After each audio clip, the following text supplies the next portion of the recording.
First, we're going to get rid of fact-checkers and replace them with community notes, similar to X, starting in the US.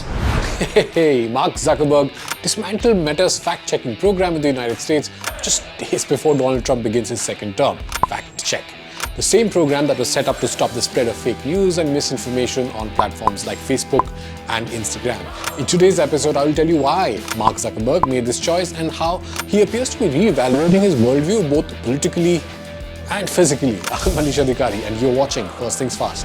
We're going to simplify our content policies and get rid of a bunch of restrictions on topics like immigration and gender that are just out of touch with mainstream discourse. This is a huge deal. Remember when social media was blamed from everything, from election meddling to COVID-19 conspiracy theories? Well, Zuckerberg seems to have decided that stopping the spread of lies is just too much trouble. Instead, Meta is rolling out a free speech approach that critics say will turn the platform into a playground for extremists, trolls, and, let's face it, political propaganda.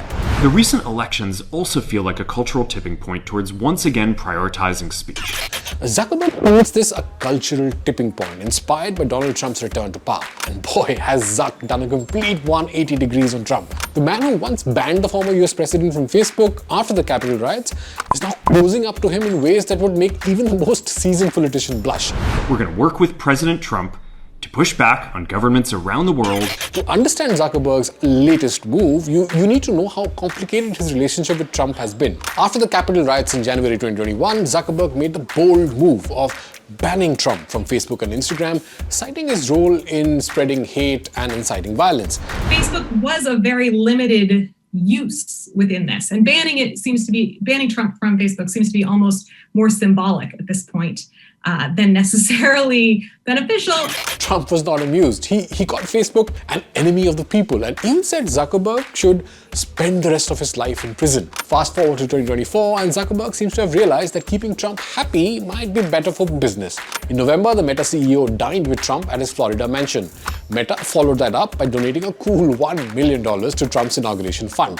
Trump, ever the gracious grudge holder, praised Zuckerberg now for finally staying out of the election. In short, Zuckerberg's U-turn looks like it's part of a larger strategy to align Meta with Trump's conservative voter base, who have long criticized Facebook's policies as being biased against them.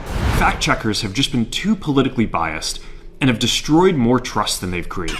Yes, Zuckerberg may be right on that count, but critics say that he chose to call out the inherent bias in fact checks after Trump's re-election is what's really rich, convenient, and even hypocritical. This story isn't just about policy shifts, it's also about Zuckerberg himself. Gone is the nerdy coder in the hoodie. In his place is a jacked, MMA-loving version of Zuckerberg, one who seems desperate to fit in with Trump's largely white, male, ultra-conservative voter base. Zuckerberg has taken up mixed martial arts, started appearing at combat sports events, and even wakeboards on Lake Tahoe. He's gone from being the guy who once championed connection and community to someone who seems laser-focused on being relatable to Joe Rogan fans. Why Joe Rogan? Because Rogan, the UFC commentator turned podcaster, is a central figure in Trump's re-election. Rogan's audience loves manly culture and rejects anything they consider woke. Then there is Elon Musk. If Zuckerberg is trying to be Trump's best frenemy, Musk has already claimed the top spot. Musk not only threw millions at Trump's campaign, but also landed a spot running Trump's new Department of Government Efficiency. The two tech billionaires are rivals in every sense. Musk even challenged Zuckerberg to a literal MMA fight last year. The fight never happened, but the rivalry has only grown. Musk's influence over Trump is undeniable, and Zuckerberg seems to be scrambling to keep up, from praising Musk's cost-cutting at Twitter to emulating his year of efficiency at Meta. So what's really going on here? Is Zuckerberg suddenly a fan of Trump's politics? Unlikely. Meta's platforms are still used by billions of people every day, but competition from TikTok, stricter regulations, and Musk's growing influence have put Zuckerberg in a tough spot. Whether it's dismantling fact-checking or reshaping his public image, everything Zuckerberg is doing screams, "Don't count me out." Mark Zuckerberg's metamorphosis is not just about Meta, it's about how tech billionaires play the long game, rewriting the public personas and policies to stay in the good graces of whoever holds power. For Zuckerberg right now, that means embracing Trump, MMA, and the politics of free speech, even if it means abandoning the values he once claimed to stand for.